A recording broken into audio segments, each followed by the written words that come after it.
Doctor Zakir Naik کے بارے میں یہی کہا جا سکتا ہے، دور کے ڈھول سہانے. جب تک ایڈٹ شدہ اور پری پلان ان کے لیکچرز پاکستان میں آ رہے تھے تو ان کا احترام تھا. اب جب وہ پبلک میں آ گئے سامنے تو بالکل ان کی اوقات کھل کے واضح ہو گئی. لیکن آپ نے میرے سوال کا جواب نہیں دیا سر. ابھی آپ کا سوال ختم ہو گیا، میرا جواب سنیے آپ. جی جی جی. یہ ڈیبیٹنگ سیشن نہیں ہے، سمجھے آپ. اگر تو کہتا ہے کہ تو اسلام چھوڑ دیا مطلب کافر ہے، مرتد ہے، برابر کی نہیں، اور ڈنکی کی چوٹ پہ اعلان کر رہا ہے، شرم بھی نہیں آتی. آپ تو آپ کی حالت دیکھ کے مجھے افسوس ہو رہا ہے. تو ذاکر نالائق نے وہ کام کر دیا، اور ہم اس کا بڑے عرصے سے شغل لگاتے آئے ہیں، لیکن ذاکر نالائق نے اسلام کی دھجیاں اڑا دی. اور جو بہت سارے ماڈریٹ سیکولر جو ہیں وہ تو ہیں ہی ہیں، جو لبرل طبقہ وہ تو ہے ہی ہے، وہ اس کو پیل رہا ہے اس تعداد میں جس تعداد میں میں نے پہلے سوچا بھی نہیں تھا. اب بھی موقع ہے، اب بھی موقع ہے سمجھ جانے کا. اگر آپ معافی مانگیں اور صحیح راستے پہ آ گئے، ورنہ اگر تمہارے ساتھ کوئی ناانصافی ہوگی تو آپ چاہیں گے کہ انصاف ہو. آپ کے ماں کے ساتھ، آپ کے بہن کے ساتھ کوئی غلط حرکت کرتا ہے. اور اس نام سے انہوں نے پہلے انڈیا میں بھی خوب کام کیا اور پیسہ کمایا، پھر ملیشیا میں کمایا. اب پاکستان میں کمانا چاہ رہے تھے اور پاکستانیوں کو یہ بتا رہے تھے کہ اگر مجھے ڈونیشن دو تو چھوٹا موٹا نہیں دینا، میرا تو ایک کیمرہ 9 کروڑ کا. لیکن اب پاکستان کے ایکٹرز اور ایکٹریسز بھی جو ہیں وہ ڈاکٹر ذاکر نائک کے خلاف بات کریں گے. تو آپ یہاں پر یہ کہہ رہے ہیں کہ آپ کو ویلکم کیا جاتا ہے ہندوستان میں، کہاں آپ کو ویلکم کیا جا رہا ہے؟ کہاں آپ کو تو وہاں سے نکالا گیا ہے. کہ ڈاکٹر ذاکر نائک کو بلانے کا آئیڈیا کس بیوقوف کا تھا؟ ذاکر نائک کا نام بنگلہ دیش میں ہوئے ایک بلاسٹ میں بھی آ چکا ہے، لیکن پہلی بار ایسا ہوا کہ ذاکر نائک آن کیمرہ آتنکیوں کے ساتھ دیکھا ہوا پایا گیا. یہ ایک ٹویٹ کی ہے ایک لڑکی نے، حفصہ اکرم نے. وہ کہتی ہے کہ اگر ذاکر نائک پاکستان میں نہ آتے تو ہمیں کیسے پتا چلتا کہ انڈیا صحیح تھا اس بندے کو بین کرنے پہ، اور اس کا جو پروپیگنڈا چینل پیس ٹی وی چینل ہے اس کو بین کرنے پہ. ہم ہمیشہ انڈیا کو اسلاموفوبک کہہ دیتے ہیں بغیر اس کے سمجھے. تو آیت میں یہ بات لکھی ہوئی ہے کہ اس حدیث میں ہے کہ آپ سے پیسے چارج نہ کیے جائیں، آپ ماشاءاللہ اربوں کمانے والے ہیں. دور کے ڈھول سہانے. جب تک ایڈٹ شدہ اور پری پلان ان کے لیکچرز پاکستان میں آ رہے تھے تو ان کا احترام تھا.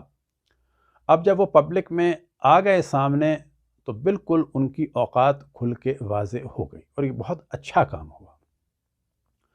ڈاکٹر ذاکر نائک کے جو علمی اعتبار سے انتہائی کم، حافظے کے اعتبار سے اچھے ہیں، اور اس نام سے انہوں نے پہلے انڈیا میں بھی خوب کام کیا اور پیسہ کمایا، پھر ملیشیا میں کمایا. اب پاکستان میں کمانا چاہ رہے تھے اور پاکستانیوں کو یہ بتا رہے تھے کہ اگر مجھے ڈونیشن دو تو چھوٹا موٹا نہیں دینا، میرا تو ایک کیمرہ 9 کروڑ کا ہے. یعنی اگر کوئی فیصل آباد کا انڈسٹریلسٹ ان کو کروڑ دے تو وہ ایک احساس کمتری ہی میں رہے کہ جی میں نے تو کچھ بھی نہیں دیا. یہ ایک طریقہ ہوتا ہے ڈونیشن لینے کا بعض اس قسم کے پروفیشنل لوگوں کا، کہ سامنے والے کو بتا دیتے ہیں کہ منیمم مثلا 10 کروڑ تک جو ہے نا وہ میں سمجھتا ہوں کچھ ہے، ورنہ اس سے کم نہیں ہے. ڈاکٹر ذاکر نائک علمی اعتبار سے انتہائی پست انسان ہیں، ان کی کوئی معلومات نہیں ہے، نہ وہ سنیت کو پورا جانتے ہیں اور نہ ہی دیگر مذاہب کو جانتے ہیں. اول تو پاکستان نے ان کو جو ایز اے اسٹیٹ گیسٹ بلایا، یہ بہت غلط کام کیا، کیونکہ ان کی جو گفتگو تھی مسیحیوں کے خلاف یا ہندوؤں کے خلاف، تو اسٹیٹ گیس سے اس قسم کے کام نہیں کروانے چاہیے، کیونکہ مسیحی اور ہندو بھی پاکستانی ہیں. کوئی اہل حدیث تاجر کہ جو پنجاب میں ہیں وہ بلا لیتا تو الگ بات ہے. ایسے فرد کو نہیں بلانا چاہیے تھا کہ جو اکثریت پاکستان یعنی بریلویوں کے خلاف ہے اور ان کو مشرک اور گمراہ سمجھتا ہے. ایسے فرد کو نہیں بلانا چاہیے کہ جو شیعوں کو مشرک اور گمراہ سمجھتا ہے. ایسے فرد کو نہیں بلانا چاہیے کہ جو امام حسین کا دشمن ہے اور امام حسین کے قاتل کو رحمت اللہ علیہ کہتا ہے. کیا پاکستان کی حکومت اس کا جواب دے سکتی ہے کہ جو آپ نے ماحول خراب کرنے کی بات کی؟ کیا آپ کسی کرسچن کو بھی بلائیں گے ایز اے اسٹیٹ گیس مناظرہ کرنے کے لیے؟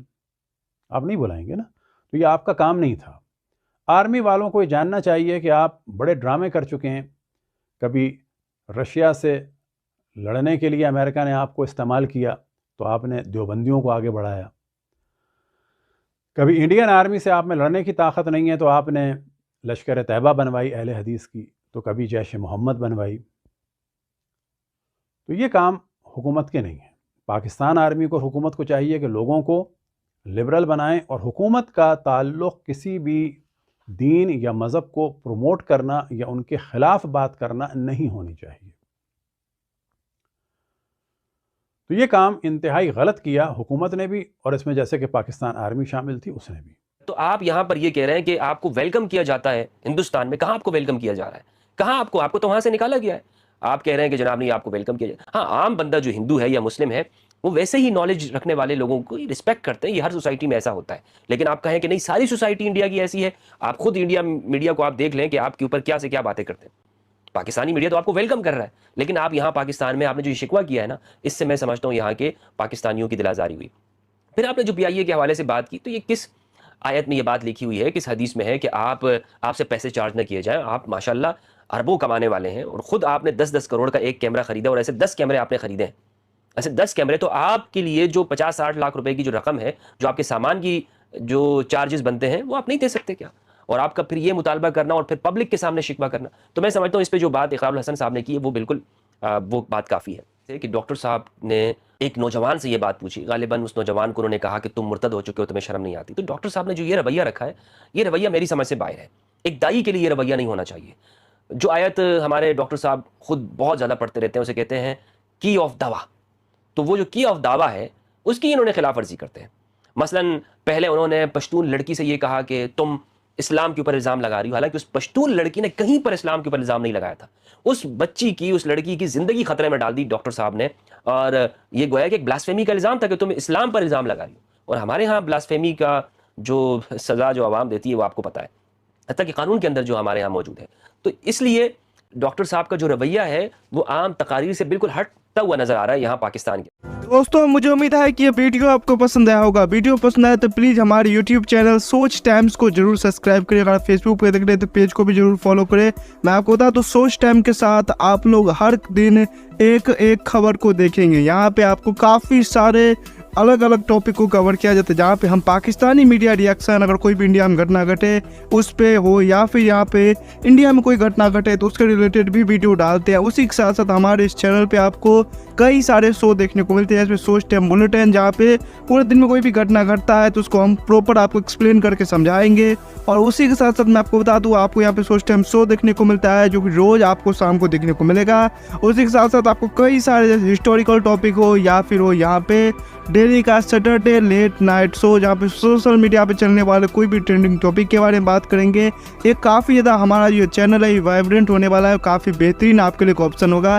تو ہمارے چینل کو ایک بار ضرور وزٹ کرے گا۔ آپ کو یہ ویڈیو یہاں تک دیکھ رہے ہیں، ایک بار ضرور سوچ ٹائم کو وزٹ کریں اور سبسکرائب کریں۔ اس چینل کو آپ سبسکرائب کرنے کے بعد میرے حساب سے اور کسی بھی چینل کو آپ کو سبسکرائب کرنے کی ضرورت نہیں ہے، کیونکہ یہاں پہ آپ کو ہر ایک ٹاپک کے ریلیٹڈ ویڈیو دیکھنے کو مل جائے گا۔ تو پلیز سوچ ٹائمز کو ضرور سبسکرائب کریں۔